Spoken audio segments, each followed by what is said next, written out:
पेशकश उपचुनाव के रण में इस वक्त 7 विधानसभा सीटों के लिए उपचुनाव को लेकर के मतदान जारी है और शांतिपूर्ण तरीके से मतदान हो रहा है। इसी को लेकर के बात करेंगे। हमारे साथ कुछ मेहमान जुड़े हैं, उनसे आपका तारुफ करवा दूं। हमारे साथ मनोज यादव जी हैं, समाजवादी पार्टी के नेता। कर्नल दयाशंकर दुबे हैं, भारतीय जनता पार्टी के नेता। विजय उपाध्याय हैं, वरिष्ठ पत्रकार। और कांग्रेस के प्रवक्ता अशोक सिंह भी हमारे साथ जुड़ेंगे, उनको तब ले लेंगे। आप सभी का बहुत बहुत स्वागत है। और सबसे पहले कर्नल दयाशंकर दुबे, कैसे देख रहे हैं आज का जो मतदान इस वक्त हो रहा है? मतदाता क्या सोच करके पोलिंग बूथ पर पहुंच रहा है? किन मुद्दों को लेकर के आज मतदाता वोट डाल रहा है?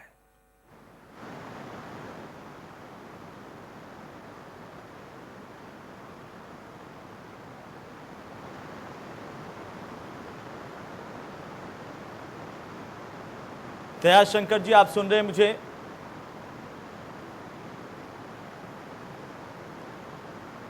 तो लगता है दयाशंकर जी तक आवाज नहीं पहुंच पा रही है, शायद उनसे जुड़ने की कोशिश करते हैं।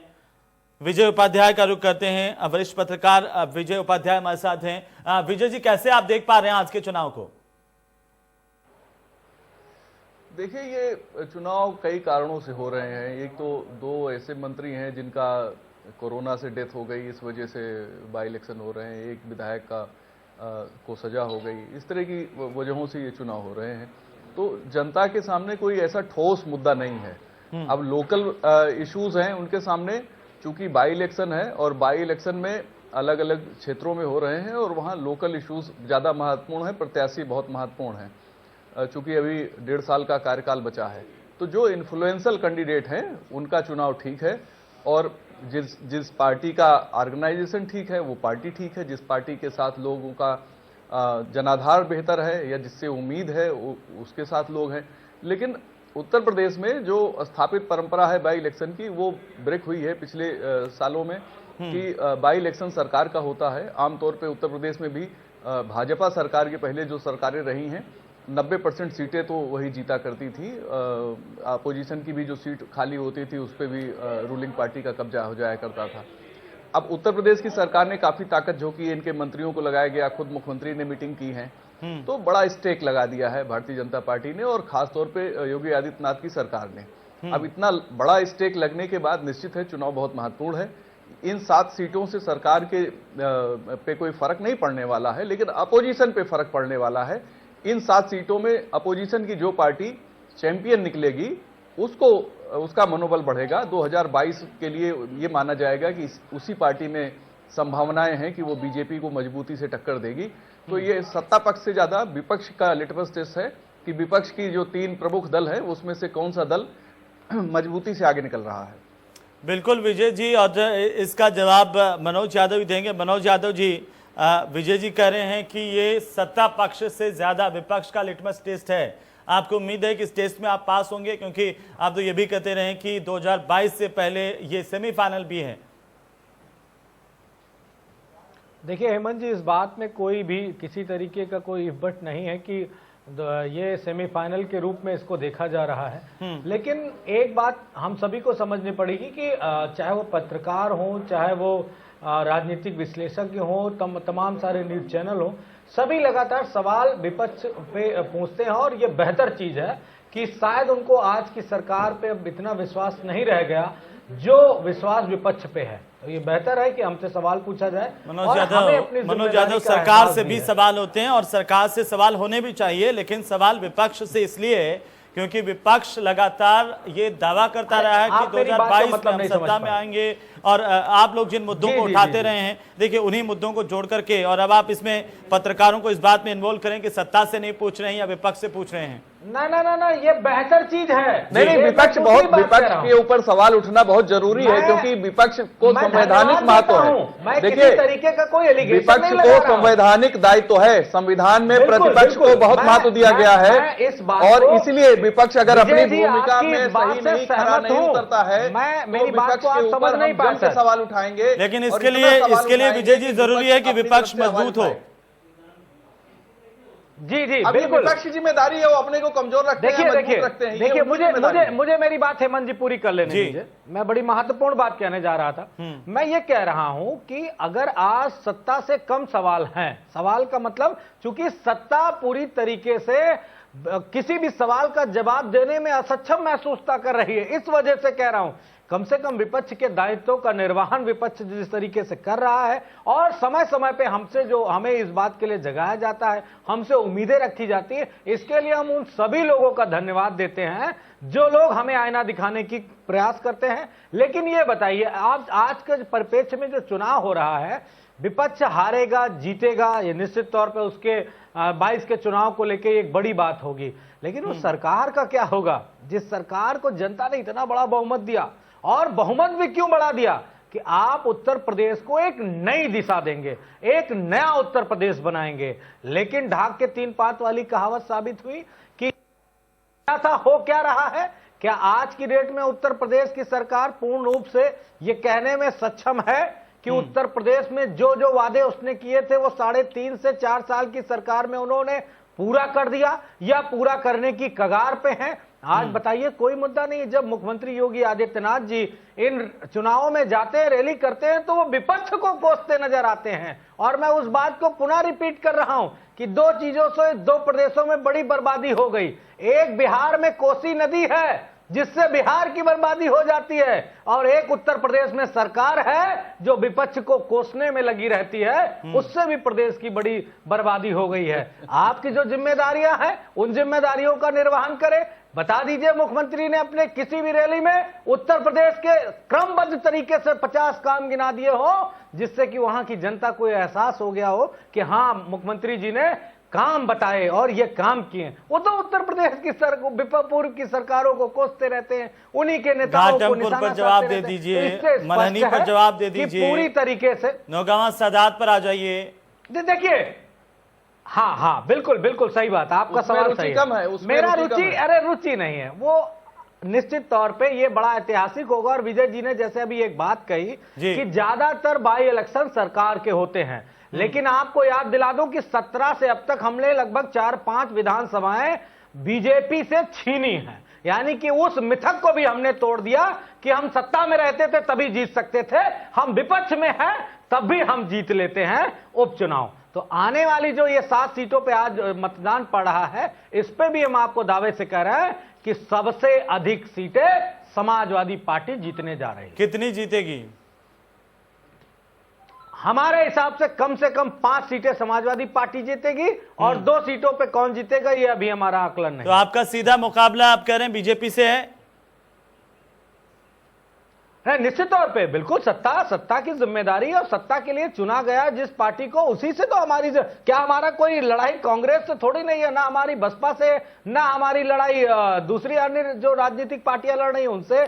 हमारी लड़ाई सीधे बीजेपी से, क्योंकि जनता ने बीजेपी को चुना था कि जनता समाजवादी पार्टी की सरकार से बेहतर काम करके दिखाएगी। ठीक है, दयाशंकर दुबे जी कम हुए, क्या डेवलपमेंट के रेशियो बढ़े? जी, मनोज यादव ये कह रहे हैं कि सरकार को जिसके लिए चुना था वो काम नहीं हुए, इसलिए जनता नाराज है और आज उनके पक्ष में वोट देने के लिए जा रही है।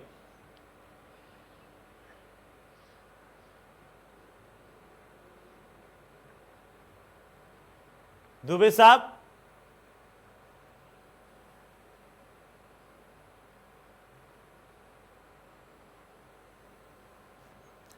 तो लगता है दुबे जी तक आवाज नहीं आ रही है। लेकिन मैं एक बार विजय जी का फिर से रुख करता हूं। विजय जी, तमाम तरह की बातें कही गई कि आपको लगता है कि भारतीय जनता पार्टी की जो योजनाओं को लेकर के बात थी, विकास पर भी बात हुई, लेकिन उससे ज्यादा राम मंदिर को लेकर के भी कहा जा रहा था, धारा 370 का भी कहा जा रहा था, इनका इम्पैक्ट जनता पर, मतदाता पर पड़ेगा। आप क्या मानते हैं कि ऐसा होगा, ऐसा हो रहा है? देखिए, मैं एक बात बताऊं हेमंत जी, मैं चूंकि जर्नलिस्ट हूं तो मैं विपक्ष की कमियां और सरकार की अच्छाइयां और सरकार की बुराइयां सभी पे चर्चा कर सकता हूं। क्योंकि जो स्थिति है उत्तर प्रदेश में, देखिए ये बात सही है कि उत्तर प्रदेश सरकार ने कोई बहुत बड़ा स्मारक नहीं बनाया, कोई बहुत बड़ा पार्क नहीं बनाया, कोई बहुत बड़ी बिल्डिंग नहीं बनाई, कोई बहुत बड़ा बांध नहीं बनाया, लेकिन उत्तर प्रदेश सरकार की योजनाएं इंफ्रास्ट्रक्चर की काफी बड़ी हैं और काफी अच्छी हैं। चाहे आप पूर्वांचल एक्सप्रेस को ले लें, चाहे डिफेंस कॉरिडोर जो अलीगढ़ से बुंदेलखंड के लिए, ललित झांसी के लिए बन रहा है उसको ले लें, या गंगा एक्सप्रेसवे की तैयारी है उसको ले लें।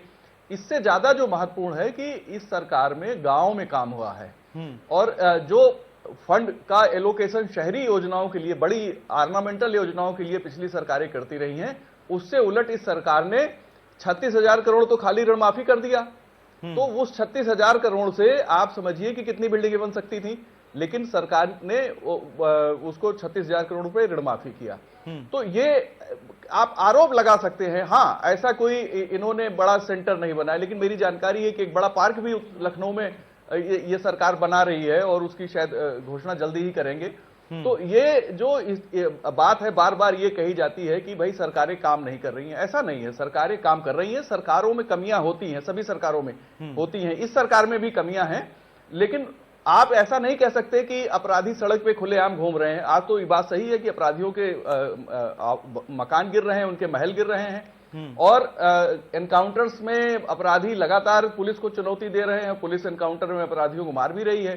तो जनता को थोड़ी काफी राहत है। ऐसा नहीं है कि स्थितियां एकदम से खराब हैं, स्थितियां अच्छी भी हैं और बदलाव भी है। चूंकि 24 करोड़ की आबादी का उत्तर प्रदेश है, अपोजिशन अपना रोल प्ले कर रहा है, कुछ पार्टियां बहुत अच्छा काम कर रही हैं, कुछ पार्टियां उतना अच्छा काम नहीं कर रही हैं। बिल्कुल, कुछ पार्टियां दयाशंकर जी के पास मैं वापिस आता हूं आपके पास में, लेकिन दयाशंकर जी, चूंकि विपक्षी दल लगातार ये आरोप लगाते रहे कि उत्तर प्रदेश में इस बार का मुद्दा बेरोजगारी है, इस बार का मुद्दा कानून व्यवस्था का मुद्दा है, इस बार का जो मुद्दा है अब वो किस तरह से अर्थव्यवस्था खराब हुई है वो है, और इस बार का मुद्दा है स्थानीय स्तर पर कितना विकास हुआ है। लोग जहां पर 7 जगहों पर आज वोट पड़ रहे हैं, आपको क्या लगता है लोग किन मुद्दों को लेकर के पोलिंग बूथ तक पहुंच रहे हैं?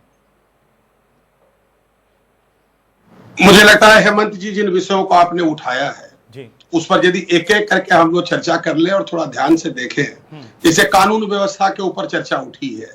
अब आप बताइए कि जिस किसी पार्टी का एक विधायक खड़े होकर के अपने क्षेत्र में कहे कि हम लोगों के घर में घुस करके माँ बहन बेटियों की जो है रेप करेंगे, जो ये कहे कि प्रशासन जो है वो टुटपुजिया है या टुच्चे लोग हैं, आप बताइए ये किस तरह की राजनीति है? वो भी तब जब 10 राज्यों के अंदर उपचुनाव हो रहे हैं, 54 सीटों पर, 7 सीटों पर हमारा प्रदेश चुनाव हो रहा है, बिहार का फुल फ्लेज चुनाव हो रहा है। आखिर कैराना में एक व्यक्ति, एक वर्ग विशेष में जाकर के ये कहने की क्या जरूरत है? क्या इससे दंगा नहीं फैलता? क्या इससे संप्रदाय नहीं फैलता? और विशेष तौर के पर तब जब उसी कैराना के अंदर क्या हाल हुआ था अखिलेश जी के टाइम पर, ये विजय भाई भी जानते हैं और मनोज भाई भी जानते हैं। ऐसी सेंसिटिव जगह पर सेंसिटिव बातें करना ये किस तरह की राजनीति है?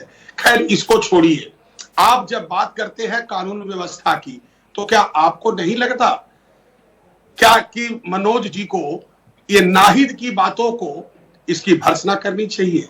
क्या मनोज जी को सपोर्ट नहीं करना चाहिए कि अतीक का घर गिर रहा है, उसके लोगों का घर गिर रहा है, एक से एक माने जाने जितने आतंकी टाइप के लोग थे जो कि पूरे समाज को आतंकित कर दिए थे, आज कानून व्यवस्था में उनको सबको ध्वस्त किया जा रहा है। तो ये जब हम उन पर पहुंचते हैं तो ये कहीं जातिवाद पर पहुंच जाते हैं। कभी कहना शुरू कर देंगे कि मैं दुबे हूं तो बोला विकास दुबे को क्यों मार दिया। अरे हम स्पष्ट कह रहे हैं कि जो अपराधी है वो अपराधी है, उसके साथ कानूनी कार्रवाई करना चाहिए और वही हम कर रहे हैं। समाज में जब कोई भी अपराध घटता है तो देखिए, अपराध घटने से पहले के प्रिकॉशंस तो लिए जा सकते हैं और वो हम लेते भी रहते हैं, लेकिन जब घटना घट जाती है तो हम उसको मीडिया ट्रायल नहीं करते, बल्कि उनको पकड़ करके न्यायालय के सामने रख देते हैं। मीडिया का अपना काम है, वो अपना विचार रखवाती है, सब समाज का अपना विचार रहता है, आप भी अपना विचार रहते हैं। अभी थोड़ी देर पहले अतुल जी भी आए थे, मैं इस चैनल को देख रहा हूं काफी देर से। अतुल जी ने भी इसकी भर्त्सना की थी और बुरी तरह से इसकी भर्त्सना की थी कि एक जनप्रतिनिधि इस तरह की घटिया बातें कैसे कर सकता है। लेकिन मैं इससे बिल्कुल विचलित नहीं। अतुल जी एक बहुत ही सम्रांत व्यक्ति हैं, उनको लगता होगा, हर सभ्य आदमी को ये लगेगा, लेकिन चूंकि मैं इन लोगों के साथ रह चुका हूं, इस डेरा डालो घेरा डालो पार्टी को शासन काल में मैं कभी ना कभी किसी सरकारी पद पर बड़ा नजदीक से इनको मैं देखा हूं, जिनका यही मंतव्य है कि नौजवान बच्चे छोटी मोटी गलतियां कर देते हैं तो कोई बड़ी गलती नहीं है, आईपीएस अफसर सुधर जाए। आईपीएस अफसर को सुधार दिया था नेताजी ने, कुछ कह करके, वो सब विदित है सबको। तो यदि इन्होंने थानेदार को टुच्चा कह दिया तो कोई नया काम नहीं है मनोज भाई, ये तो आपके यहाँ होता ही आया है। आपके यहाँ उत्पत्ति ही जो है डेरा डालो घेरा डालो से लोगों की होती है। अब थोड़ा विकास पर बात करते हैं सर। जहां तक विकास की बात है, मैं ये नहीं कहूंगा कि कोई मेरा पक्ष ले, लेकिन जरूर ये कहूंगा कि विजय भाई ने जो बातें कही हैं, मुझे लगता है कि मनोज भाई दिल से तो मानते हैं कि हाँ ठीक है, लेकिन अब अपने लोगों को कैसे समझाएंगे। आपने बहुत कुछ बनवाया, जनेश्वर पार्क से लेकर के क्या नहीं बनवाया, हम तो आपको क्रेडिट दे रहे हैं, लेकिन सब में उथल पुथल आपने मचा दी। आज देखिए उत्तर प्रदेश के जितने पार्क हैं नगर निगम के, सब जगह मशीनें लगा के घास सफाई करने से लेकर के फूल करने तक जितनी व्यवस्थाएं, आपने तो मेट्रो का भी उद्घाटन कर दिया था, ऐसा उद्घाटन कि उसमें मेट्रो चल ही नहीं पा रही थी। मैं तो कह रहा हूं आपको, लेकिन उन्हीं को ठीक करते करते आप हमारा प्राण पी गए। मैं तो यूं कहूंगा कि देश के राजस्व का प्राण पी गए। लेकिन दुबे साहब आप जो कानून व्यवस्था को लेकर के बात कर रहे थे कि जाति के ऊपर आ जाते हैं कि ब्राह्मणों पर अत्याचार, तो लेकिन ये सवाल तो तभी ज्यादा उठाना जब आप ही की पार्टी के विधायक आकर के बोले कि योगी राज में ब्राह्मणों पर अत्याचार हो रहा है, इसलिए विपक्ष को भी उठाने का मौका मिला। और बाकी अगर आप इस राजनीति को देखेंगे तो तमाम जगहों पर इस तरह के लोग पाए जाते हैं, वो हर राजनीतिक दल में है, लेकिन फिर भी मनोज यादव जो बात दुबे जी कह रहे हैं, एक सेकंड है, संजय नाहिद हुसैन पर मैं चाहता हूं कि थोड़ी बात हो जाए। और नाहिद हुसैन का जो वीडियो सामने आया है, क्या आप इसका खंडन करते हैं? ये दुबे जी सीधा सवाल आपसे पूछ रहे हैं। या तो समर्थन कर दे या खंडन कर दे मनोज भाई, बस दो में से एक कर दे। आप दोबारा से सवाल हेमंत जी कर सकते हैं। सवाल यही कि नाहिद हुसैन का वीडियो सामने आया जिसमें नाहिद हुसैन ना केवल लोगों को भड़का रहे हैं बल्कि ये भी कह रहे हैं कि कैराना हमारा बाप का है, हमारे जो चाहे वो करेंगे। पुलिस वालों के खिलाफ भड़काते हुए कह रहे हैं कि ये पुलिस वाले शराब पीकर आपके घरों में जाकर बहन बेटियों का रेप करेंगे, और साथ ही साथ इंस्पेक्टर को भी अभद्र भाषा में बोलते हैं कि टुच्चे कहते हैं। जिन लोगों से एक तरफ कानून की रखवाली करने की उम्मीद करते हैं, सुरक्षा की उम्मीद करते हैं, उन लोगों पर इस तरह से आपत्तिजनक टिप्पणी भी करते हैं, लोगों को भड़काते भी हैं और कानून का देखिए सरेआम मजाक भी उड़ाते हैं। ये क्या है? आप इसका समर्थन करते हैं या विरोध में हैं? हेमंत जी, मैंने उनका पूरा वक्तव्य नहीं सुना, लेकिन टीवी डिबेट के माध्यम से अभी पूरी बात जो समझ में आई, अभी तक तो ये बयान चल रहा था और बीजेपी के माध्यम से ये बात कही गई कि नाहिद ने कहा कि हम बहन बेटियों का रेप करेंगे, घर में घुस गए। लेकिन अभी जब आप वक्तव्य दे रहे हैं कि पुलिस वाले आएंगे और बहन बेटियों का रेप करेंगे, दो कंट्राडिक्शन बातें कह दी गई कि कहना नहीं कहा क्या जा वो वीडियो मैंने सुना, मैं स्पष्ट कर दूं, लेकिन क्या ये भी कम है कि किसी पुलिस वाले को आप कहें टुच्चा है? नहीं, मैं बता रहा या क्या ये कम मानते हैं कि वो ये कहें कि कैराना किसी के बाप का नहीं है, हमारी जो इच्छा होगी वो करेंगे? किसको चुनौती दे रहे हैं? समाजवादी पार्टी देखिए, विपक्ष के आधार पर विरोध दर्ज करवाना आपका कर्तव्य दायित्व हो सकता है, आपका अधिकार हो सकता है, लेकिन कानून व्यवस्था की धज्जियां उड़ाना आपका अधिकार नहीं है। और एक जनप्रतिनिधि को सम्मान करना चाहिए। अगर किसी तरह की व्यवस्था हो गई, पुलिस से कोई नाराजगी है, तो उसका भी तो सही तरीके से विरोध जताया जा सकता है ना मनोज जी?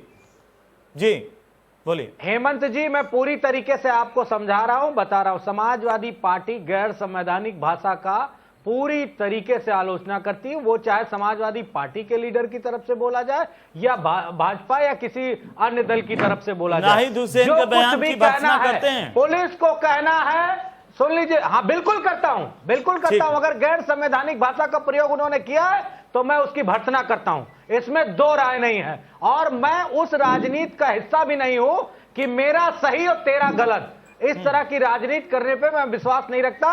हमारे सबके संरक्षक आदरणीय मुलायम सिंह यादव जी हैं, उन्होंने हमेशा चाहे सत्ता में रहे हो चाहे विपक्ष रहे हो, उन्होंने सबको सम्मान दिया और सबके अधिकारों को समझा।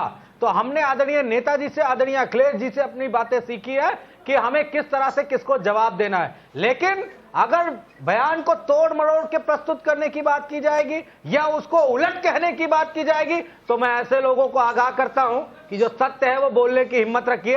अगर झूठ बोलेंगे तो ईश्वर भी आपको माफ नहीं करेगा, क्योंकि ईश्वर को सब दिखता है, उसको पुनः सुनने की जरूरत भी नहीं है। और ऐसे लोग जो इधर की बात उधर, उसके मुंह की बात इसके मुंह पे अगर करना पसंद करते हैं, तो निश्चित तौर पे उनको अपनी विचारधारा, अपनी राजनीतिक दल, अपने शिक्षा संस्कारों का विशेष तौर से याद कर लेना चाहिए कि क्या यही उनकी सीख और सोच और समझ रही है क्या, जो इस तरह की बातें कहा क्या जाए और कहना क्या शुरू कर देंगे। मनोज यादव, आपने जो कहा है, क्या समाजवादी पार्टी ऐसे विधायक के खिलाफ कार्रवाई करेगी? देखिए, उसमें कोई तोड़ मरोड़ के पेश करने वाली बात नहीं है। जो सही है वो सही है, जो गलत है वो गलत है, और वो वीडियो में रिकॉर्डेड है। हम कह रहे हैं, हम पूरी तरीके से इस बात को कह रहे हैं, लेकिन आप इस बात को भी तो पूछिए कितने इनकाउंटर कर दिए गए गैर संवैधानिक तरीके से, बिना मुठभेड़ के पकड़ के इनकाउंटर कर दिए गए। गाड़ी चलती चलती पलट जाती है और धक्का देके और उसी जगह रुक के इसके बाद बिना शस्त्र के व्यक्ति को गोलियों से भून दिया जाता है। उनसे कब सवाल पूछा जाएगा? क्या ये बात गैर संवैधानिक नहीं है? क्या किसी के अधिकारों का हनन नहीं है? इस तरह की चीजें भी उत्तर प्रदेश के लिए दुर्भाग्यपूर्ण नहीं है।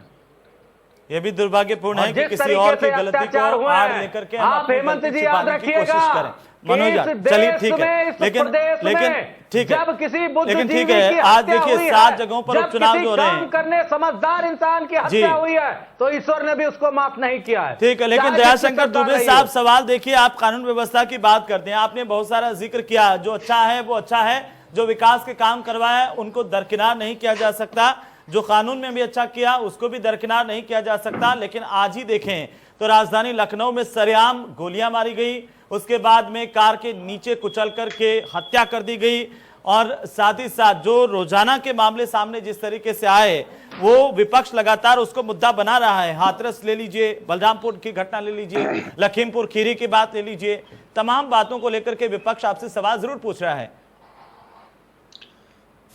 देखिए, जो लखनऊ की आप बात कर रहे हैं, मैं आप ही के टीवी को ज्यादा टाइम फॉलो करके देख रहा था जी। उसमें समस्या ये आई है कि 2 पार्टियों का जमीनी विवाद है, इतना तो आप भी बता ही रहे हैं शायद, और इस पर भी किसी भी समस्या में तुरंत कूदना नहीं है कंक्लूजन में। एक बार वो तथ्य सामने आ जाते हैं तो मुझे लगता है वो आपको भी विदित हो जाएगा, मुझे भी विदित हो जाएगा। और आपको इतना मैं बता देता हूं कि इसमें कोई भाजपा का व्यक्ति ऐसा नहीं होगा। ये भाई जी जो है ना, मनोज भाई, ये बहुत प्रखर और विद्वान आदमी है, धीरे धीरे मैं देखा इतना बढ़िया बोलते हैं। लेकिन दुबे साहब, अब वो तो जांच में सामने आएगा ना, जो पकड़ा जाएगा तब बता पाएंगे कि वो किसका था, कौन था। बस यही एक सबमिशन करना है हेमंत जी। लेकिन सवाल ये है कि अपराधी इतने बेलगाम कैसे हो जाते हैं? सवाल तो वहां उठता है, बेलगाम नहीं है, हिचकिचाहट नहीं है कि आप देखिए सरेआम आकर के, अगर कोई मॉर्निंग वॉक पर आ रहा है उसके सरेआम गोली मार करके, उसको बाद में गोलियां बरसाने के बाद कार के नीचे दे करके मार करके फिर फरार हो जाए, तो सवाल तो इस बात को लेकर के उठता है ना कि आखिर कानून व्यवस्था को लेकर के डर क्यों नहीं है अपराधियों में? देखिए, और ये तो बलिया में भी उठा, ये तो बाकी जगहों पर भी। अब मैं आपको बाकी की जगहों पर नहीं जाऊंगा, इतना समय ज्यादा नहीं है, लेकिन मैं आता हूं वापस आपके पास इन तमाम बातों को लेकर के। जी कंप्लीट कर लीजिए आप अपना। जिन बातों पर आप चाहते हैं, लखनऊ की बात अभी हाल की घटना है। हम जब अपराध घटता है तो सरकार की जिम्मेदारी है कि आरोपी को पकड़ करके न्यायालय के सामने करना, वो हमारी जिम्मेदारी है, वो हम त्वरित करेंगे। दूसरी बात, आप बलिया की भी कुछ बात कर रहे थे। बलिया के आप हालात को जानिए। दुर्जनपुर जगह ऐसी है जो बिहार के बॉर्डर पर है, और वहां के लोग जो थे पहले ही लाठी डंडा लेके, यही मनोज भाई के रिश्तेदार गुस्सा हो जाते हैं मेरे ऊपर जब कहता हूं तो, इन्हीं के रिश्तेदार लोग आए थे वहां और आकर के डेरा डालो कर दिए, फिर कैंसिल हो गया, फिर मारपीट शुरू हो गई हुटिंग से।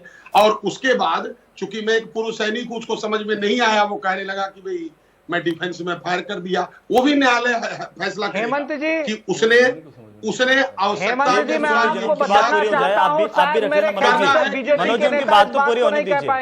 बिल्कुल बीजेपी के नेता ने यही कहा कि वो कह रहा है की बात है। जी, मैं सीधी बात कर रहा हूं कि उन्होंने यही कहा, हमारे विधायक ने, सुरेंद्र सिंह ने, कि वो कह रहा है कि मैंने सेल्फ डिफेंस में मारा है। तो मुझे लगता है कि दोनों तरफ का एफआईआर लिखना चाहिए, वो लिख गई है, न्यायालय अपना काम कर रहा है। लेकिन एक चीज बड़ा क्लियर है, ये जिसकी बात कर रहे हैं, जो यहाँ अपराध बढ़ रहे हैं, आपको याद है ना, अपराध एक डीएसपी, उसको अपराध कहते हैं कि वर्दी पहना हुआ एक डीएसपी को मार गिराया लोगों ने, उसको अपराध कहते हैं। कि मथुरा के अंदर आपको याद होगा क्या कह रहे हैं कि एक एडिशनल एसपी को मार डाला इन्होंने। दयाशंकर जी, उसको भी अपराध कहते हैं और इसको भी अपराध कहते हैं। द्विवेदी जी की जब हत्या हुई, द्विवेदी की हत्या हुई तो चाचा जी का नाम सीधा अपराधी कहते हैं। ये नहीं है कि किसी विपक्ष वालों के राज में अगर हो जाए तो वो अपराध है, और आप जब सत्ता में हो दोनों अपराध है। लेकिन ये बात महत्वपूर्ण है कि इस अपराध पर लगाम लगाने की कोशिश कितनी हुई है, कार्रवाई क्या हुई है। वाले आरोपी को पकड़ के यही पॉलिटेक्निक से उठा के उसको जेल में डाल दिया गया, न्यायालय के सामने प्रस्तुत है। मनोज जी कुछ कहना चाह रहे हैं? मनोज जी और यहाँ तक देखिए, कि जितने मनोज के इस तरह के लोग आप हैं ये सब कर्नल चुन साहब चुन कुछ करके नहीं इनके बोलेंगे। ऊपर कार्रवाई कर्नल होगी। साहब तमाम सारी बेड़ियों से जकड़े हुए हैं। मैं आपको महत्वपूर्ण बात बताता हूं, आपको याद दिलाना चाहता हूं कि जिस तरीके से खुशी दुबे को बिकरू कांड कानपुर की जो घटना थी, उनको जिस तरीके से पहले छोड़ दिया गया था, बाद को फिर उन्हें पुनः जेल में ठूस दिया गया और उन्हें माफिया बना दिया गया। आज जानते हैं क्या हालात है? उनकी तबीयत बस से बदतर होती जा रही है और उनको षड्यंत्र चल रहा है मारने का, क्योंकि उनके पास बहुत राज है सरकार के खिलाफ। क्या क्या एसटीएफ ने उनके साथ किया है ये वो खुशी दुबे जानती हैं, लेकिन बीजेपी के लोग ना तो लेकिन आज एक जिस सीट पर उपचुनाव हो रहा है वो तो उसी पर हो रहा है ना जहां पर आपके नेताजी जेल में हैं, उन पर आरोप है। शादीशुदा महिला जो मनोज थी यादव, खुशी दुबे, मनोज यादव, ये हर सरकार का इश्यू रहा है करने का षड्यंत्र मनोज सरकार यादव। कर रही है। लेकिन देखिए मैं वो ज्यादा इसमें अभी नहीं जाना चाह रहा हूँ, आज मतदान को लेकर के बात कर रहा था। विकास दुबे को किसने रखा था जमानत के ऊपर? उस महिला आप के ही साथ की क्या सरकार किया है। अच्छे उन अच्छे खुशी दुबे समाज को बात लेकर करो, के सब उनको पता चल बर्बाद कर जाएगा। दिया है आप लोगों ने। पूरी तो तरीके बोलते से हैं इस चीज सरकार को। षड्यंत्र कर रही है। क्या बोलेंगे दुबे जी? आपको तो बिल्कुल मेरे ख्याल से ताकत नहीं है कि उस बहन खुशी दुबे के लिए दो शब्द कह सके।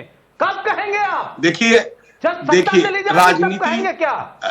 नहीं, राजनीति में आप लोग जाति पाति पर बात करते 2 दिन हैं, की हम लोग अपराध अपराध समाज और अपराधी पर बात करते ये हैं। दयाशंकर जी, नहीं हो ये सकता। मतदाता आज तय करेगा, मनोज, ये आप भी मतदाता कर आज सकते तय हो। करेगा। लेकिन जो मनोज, विजय जी बात आप कर रहे यही थे, कर सकते विजय हो। जी बात कर रहे थे कि उपचुनाव, देखिए उपचुनाव जो हो रहा है वो सत्ता के पक्ष में जाता है, लेकिन पिछला जो आंकड़ा है वो आपके लिए कहीं ना कहीं ठीक नहीं कहा जा सकता, क्योंकि बीजेपी के पक्ष में पिछला उपचुनाव नहीं गया था। और इस लिहाज से इस बार सवाल है कि जो समाजवादी पार्टी जिस तरह से कह रही है कि वो सीटें जीतेंगे, कौन जीता है ये मतदाता पर हम छोड़ देते हैं। मैं माफी चाहता हूं, मेरे पास अब ज्यादा समय नहीं है। बहुत बहुत शुक्रिया आप सभी का।